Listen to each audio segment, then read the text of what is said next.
Hey guys, how's it going? It is my different username here, and today we'll be talking about a rifle whose own unique take on the Bullpup weapon system tries to go beyond that of the standard and exceed in almost everything else and more, creating a pretty decent reputation of being one of the best configurations for Bullpup rifle systems overall.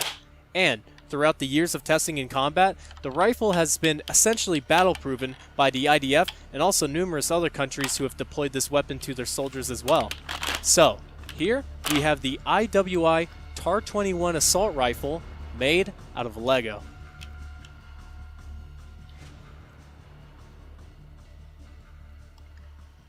So, the TAR-21, or the Tavor, is the Bullpup assault rifle project created by a team over at IMI, or Israel Military Industries, in 1995, which was led by gun designer Zalman Shebs, who envisioned a design to be one of the most ergonomic rifles built for military purposes.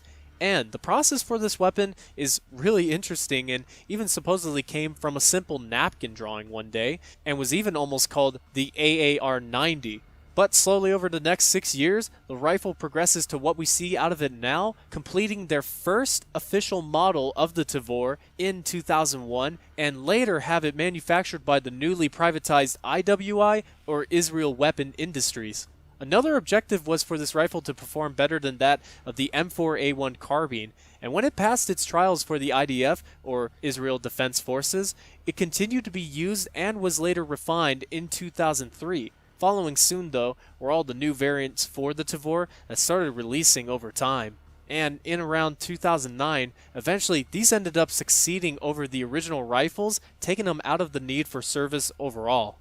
And here we have my Lego rendition of an original military model TAR-21, or at least somewhat original.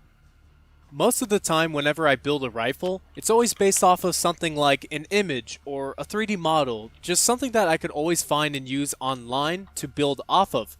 But in this case, I happen to have a real Tavor on me, but this is no military model. No, this is just the Tavor SAR, a civilian version of the refined full-length TAR model, and this rifle was graciously given to me by my father's friend, who's actually a fan of the channel, and essentially wanted to see if I could build his rifle out of Lego. And, well, we're going to take a closer look at this and see how I did.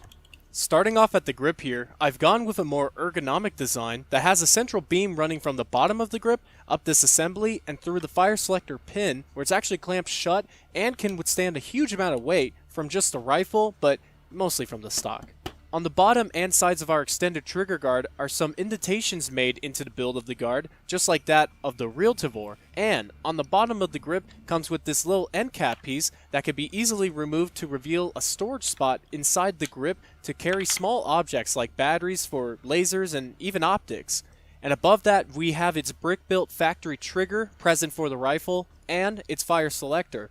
The fire selector for the military TAR-21 has 3 positions: safe, semi-auto, and full auto, whereas on the Tavor SAR, the only 2 that are available are safe and semi-auto. And just like the real gun, the selector isn't necessarily ambidextrous, but it does allow the ability to indicate exactly which mode it's in, and makes that apparent even on the other side of the gun, so whether or not you're left-handed or right-handed, you can look and see which firing mode you're in at all times.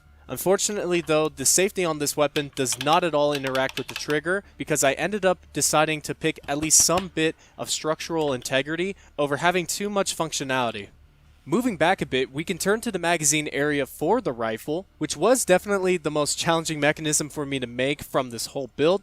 But before we get into that, let's take a look at the magazine itself, which is a STANAG magazine, or Standardized Agreement. And it has its 3 iconic grooves along the side with a 5.56 round on top and some minor details. But it does make a really clean looking magazine, and I even like how it contrasts against the rest of the rifle. But okay, why was this mechanism here so weird for me? Well, this rifle was built to be compatible with AR magazines, and that style of magazine normally has the seat from the catch along the left side. However, the fact that this mag release actually swings in the front created quite an interesting challenge for me, which eventually was overcome by this brick-built release system right here. So now I have a system that when the release is pressed in, it will drop free the magazine, and then when inserting, will only move the side catch and not the release in the front. Also, this rifle being a bullpup design does create the opportunity of having different ways of reloading, from a simple grabbing the mag and releasing with your non-dominant hand, to a C-clamp pressing on the release and allowing the magazine to drop free as you keep your grip nice and firm on the rifle, something I've seen in a few Steyr AUG videos. Or maybe one of my favorites, where you keep your hand on the grip but extend your palm and thumb back to release the magazine with only one hand, leaving the other one free to grab another one ready to use. And if you ever run into that pesky problem of your rifle breaking down on you, just simply remove that rifle and replace it with a new one, and then yeah, you'll be good to go. Now, heading towards the front of the rifle, we have the standard handguard designed for the Tavor, which has a very unique shape to it and can be simply removed just by gently pulling downwards against it. And from here, we can take a closer look at the details for the line works along the sides of the handguard. On this side, we have our lines that transition to a small 1x2 in the front, but on the other side, we actually have a 1x1 instead, and a circular button above that to indicate a feature that will be explained later on. But you've probably already noticed that the handguard itself has been placed offset by these jumper plates on the inside, and having a seam run along the top and the side of the handguard, I gotta say though, I'm really happy with the way it turned out. I honestly think it looks really good.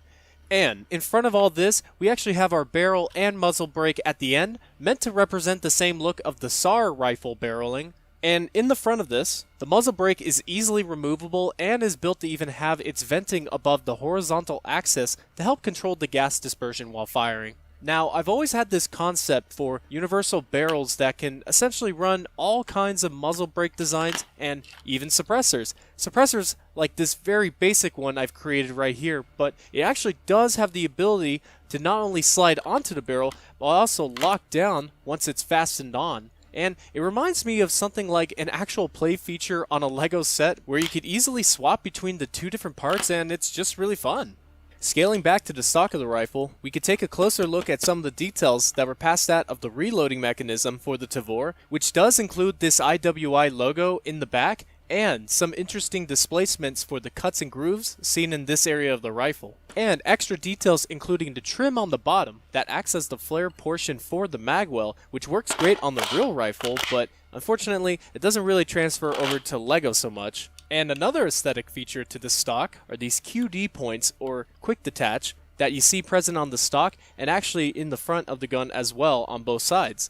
And I wanted to get pretty close to the same idea of attaching a sling to the rifle, just like that of the real Tavor. So, as an example, we have this gun right here, in which actually does come with its own QD mounts, as well as an IWI sling. And when it comes to my model here, I can essentially swap out the parts for different parts, and then run a railing piece on the inside of those to act as my QD points, and then have my version of this Lego sling right here for the TAR-21. As well, there are some other functional details, such as the bolt release that sits on the bottom of the stock, and the buttstock plate here, which has some details that I have built to reveal the bolt and trigger system on the real Tavor, which can be opened by taking something small, like a 5.56 round, and using that to press in the pin on the right side of the gun, sliding the pin out, and letting the stock swivel, and then carefully swiveling down the butt plate, where at this point you wouldn't actually be able to remove the bolt based off the internal rubber band design. And even worse, it sucks when it comes to even storing items. Like, come on! I couldn't get a Luger to fit into the stock, and we almost got close enough with the Liberator, but no chance. And for the next part, we have the charging handle and bolt for the system. Now, the bolt and charging handle are very unique in the fact that they're actually not even connected to each other. In fact, the charging handle itself will run loose as a dummy bolt, and all the pressure from the rubber bands will only act upon the bolt. Also, if we remove the front assembly and take the charging rod out, you'll notice that the front end has the charging handle piece itself, which does cock back and forward to help give the impression of it rotating and locking, just like that of the real charging piece. And this here is actually interchangeable and can be converted over to the right hand side. And that is for the most part the charging handle, but if we go back to the bolt, we can see that it is still under tension, and even when moved all the way back, can actually be locked down by the physical bolt catch below, and when pressed up, will release the bolt. And this system is just so simple that to reload a rifle with a bolt locked back, all you need to do is just load the new mag in, and your knuckles can already be in a position that allows the weapon to chamber around almost immediately after inserting a mag.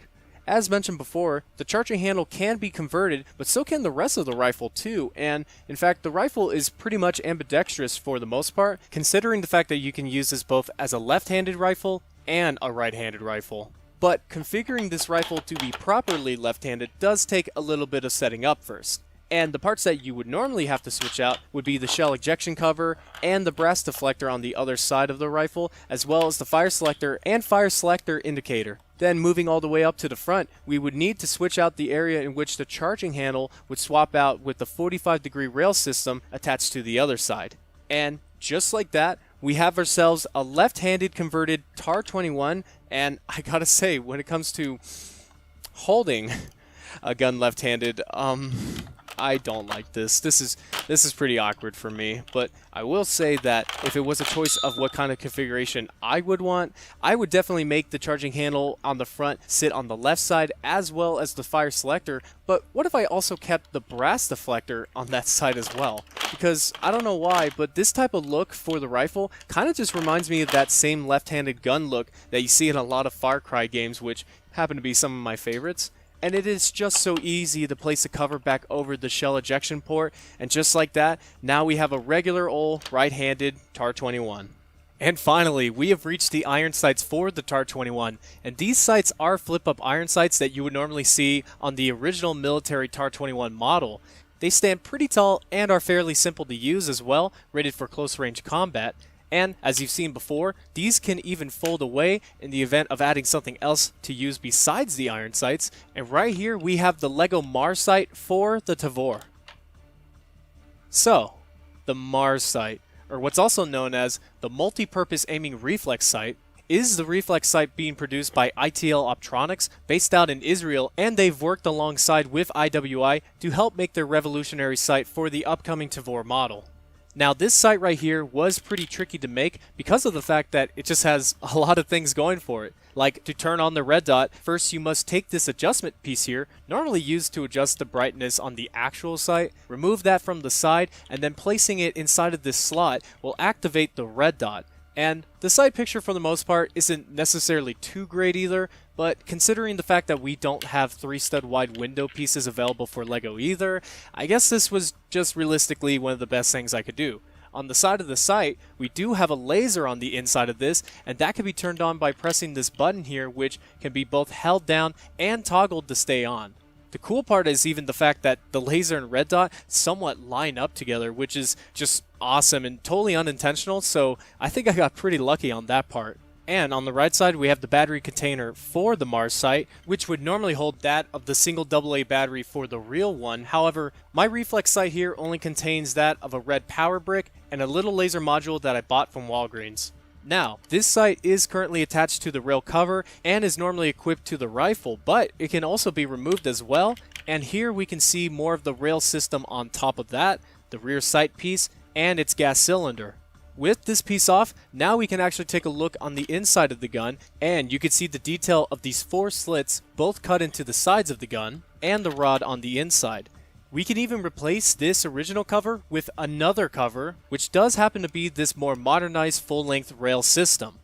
This rail system right here, for the most part, comes with any new Tavor that you see on the market today, and it's a full-length rail, meaning that you could put anything on it from a reflex sight all the way to a scope even, and just like the other Tavor rail, it has flip-up iron sights as well that line up pretty much just like the other ones do too. But my friend's rifle didn't only come with iron sights. No.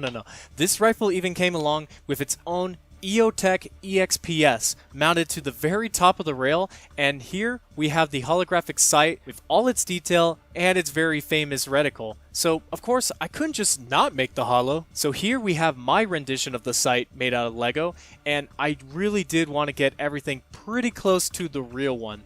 I've added a latch to the side of the sight that allows the weapon to properly mount to a Picatinny rail system, It also has windage and elevation adjustments, which was pretty cool to get this type of technique to work, and is similar to what I did on my Sten gun, where I used these 1x4 arch pieces to create holes for the punch-out area for the gun. I even added a sticker in this one spot, and frankly, this whole thing is just really not too shabby of a design if I do say so myself. We even have this portion that would contain the CR123 lithium battery, but obviously isn't powered by that. In fact, it's powered by another red power brick too, and even the real hollow sight has this beautiful reticle that you can see here, but on mine it's just a bigger red dot. So yeah, I wasn't really sure what to do with this part here. Even though the red dot itself is just bigger, the sight profile though is just as good as looking through the real one, which will genuinely make this just a decent sight to use and attach to any LEGO weapons I happen to make now. His rifle even came with this polymer magazine that has a few markings and details, as well as this window to see the inside contents of the magazine. And this here was pretty fun to replicate too, and is a lot more sturdy than that of the Stenag magazine. It feels cool knowing that I was successfully able to copy his gun and fully recreate it into LEGO form, and they're so close in resemblance that it honestly feels like I've attached the dual wield attachment to this rifle. Imagine dual wielding these in a COD game. And speaking of video games, one game in particular to have a TAR-21 in it was Modern Warfare 2 back in 2009, which recently had its own remaster, and it's definitely been fun to go back and just see what makes this gun in particular so unique. It even has different things made up for it, like these custom iron sights that come along with the default build for the TAR-21, and the front sight reminds me of something made from Daniel Defense, while the rear aperture sight is just a simple tire piece suspended by friction from two other pieces, which really helps create this clean look for the TAR-21 iron sights. The magazine is that of a normal Stenag mag, but does come with this piece of tape that actually does secure through a pin in the front and locks the whole thing down together. Also, the Mars was included in Modern Warfare 2 and features the wire and laser pad piece that run from the sight through the sling mount hole and routes into the button area for the handguard. My model here is actually non-functioning, but in a real sense, you would definitely be able to turn on and off your laser at all times. That was the LEGO TAR-21, and this may very well be my most detailed weapon to have been ever built to date, just considering how challenging it was to make everything for this too, and the fact that I had the real rifle to build upon helped create one of my most accurate models I think to date. And I couldn't be any more happier with this TAR-21, and it's cool. I've actually never made a TAR-21 before. I mean, I've made an MTAR before, but I'd rather not talk about that. Also, considering all the changes that really can be made to this gun, one of my favorite configurations to make out of all the attachments available for this is this right here, which includes the suppressor, the normal rail cover with the EOTech on top, and an IWI US magazine. Well, with all that said, I seriously hope you guys have all enjoyed. Also, if you want to make your own TAR-21 and you want the instructions to that, the link for it is down below. So guys, subscribe if you want to see more historical LEGO weapons made later in the future, like, favorite, and comment if you have enjoyed, and, as always, thanks for watching and stay safe.